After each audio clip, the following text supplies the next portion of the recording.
Victory, the ending of Narnia. The little children's eyes turned to look at the lion.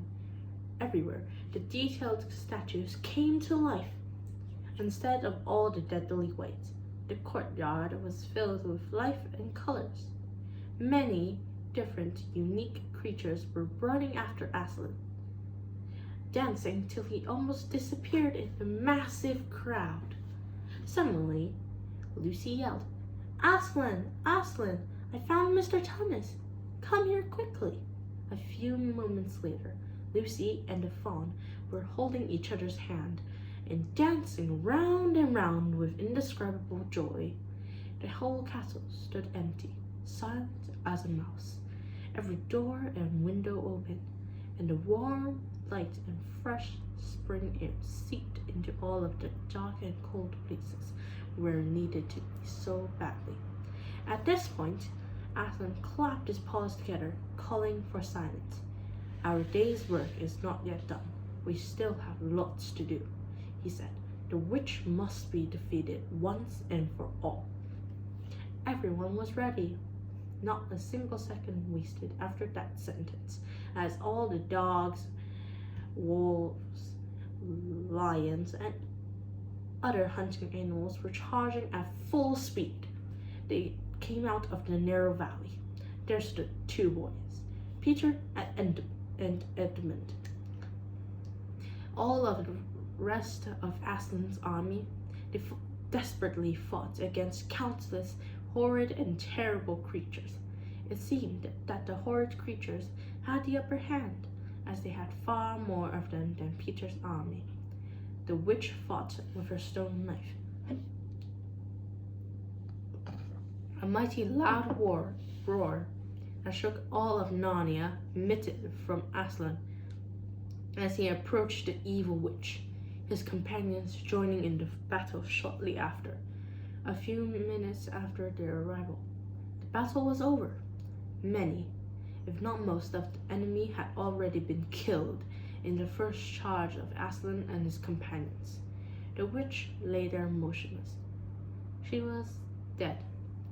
They found Edmund in charge of Mrs. Beaver slightly far back from the fighting line, covered in blood, fought courageously without any sign of fear. Lucy took out the precious gift given to her as a Christmas present. She poured a couple drops of it into Edmund's mouth. It not only healed his wounds, but was also soon looking better than his previous state. There were many others wounded. Lucy went over to them. When everything was all settled, Aslan crowned the four children as he shouted, "Long live King Peter! Long live King Edmund! Long live Queen Susan! Long live Queen Lucy!" Once a royal king or queen in Narnia, always a royal king or queen, Aslan added. "Does he know?" whispered Lucy to Susan. "What Aslan did for her? The arrangement with the witch?" "Don't worry, he doesn't know a single thing at all," said Susan quietly. "Shouldn't we tell him?" said Lucy. "No, we definitely should not. It would be such awful news to him. Imagine if you were in his shoes." "Would you be sad?" Susan said. "I understand. However, I think he ought to know," said Lucy before they were interrupted. Peter was chatting with Edmund. He seemed happy. The very next second, they all, at the same time, tumbled out of the wardrobe in the same exact room they were in before.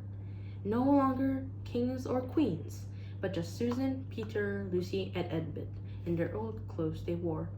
That would have been the end of the story if it hadn't been for the professor listening to their story on how 4 of his coats were missing out of his wardrobe in the spare room. The remarkable professor never said a word about being silly or telling lies. He, however, believed every single detail from the whole story. "No," the professor said. "It will be of no use trying to go back to Narnia by that same route. Yes, you will definitely get back to Narnia someday. Once a king or queen in Narnia, always a king and queen, as they say. So don't try to get there at all. It'll happen when you least expect it. And that is the very end of the story on Narnia. Or is it?